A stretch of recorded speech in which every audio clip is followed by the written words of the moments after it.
Heavy Duty People, written by Iain Parke and Martin Robertson, narrated by Iain Parke. The only reason for doing this is to tell people what I've learnt over the years, so keep it simple. Don't exaggerate it with the sort of crap that people always write about us. I want it told straight, just the way I've told you. People can either take it for what it is and like it, or they won't, in which case they can fuck off. Damage, 2008. Chapter 1. The Offer. I killed the engine and instinctively let the big machine sink underneath me, the long side stand sliding across the cobbles of the courtyard until it found its stable resting place.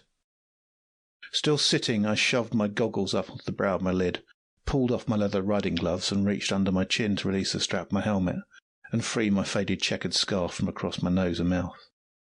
Then I swung the handlebars hard to the left, feeling the bike settle again in a sort of aftershock as its centre of gravity shifted, and turned the key in the ignition to lock the steering. Only then dismounting, I turned to face the clubhouse, squinting against the harsh light of the security lamp above the door, which threw the bikes filling the yard into a jumbled network of black shadows. Gloves stuffed into my lid, I tugged my scarf loose around my neck as I walked across the yard towards the warmer yellow light spilling out from where the steel security door was ajar. Semi-silhouetting in a cloud of cigarette smoke, Spud the striker, who was on yard duty tonight. He stood aside as I walked up and nodded a greeting when I reached him that I didn't bother to return.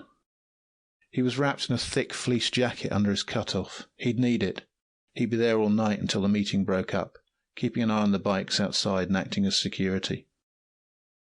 Strikers always had to work their passage, demonstrate their commitment to the club by taking on all the crap jobs that came their way, till after a year or sometimes two they had a chance to be voted up to full patch status, if they ever made it.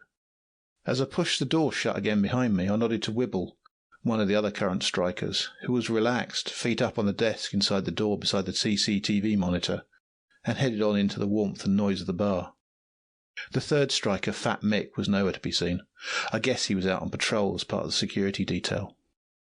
You never normally saw a striker sitting at all. It was all fetch and carry. Some of the guys just treated them like personal slaves. They were deliberately treated like shit, but they all knew what was coming, what they'd signed up for in taking a bottom rocker. As a tag-along, they'd have seen how it worked. It was also fun to watch. You could tell the smarter ones. They quickly developed a skill of just melting into the background when a particularly crap job was in prospect, being around and doing what they needed to serve their time and prove themselves, while leaving the... Sample complete. Ready to continue?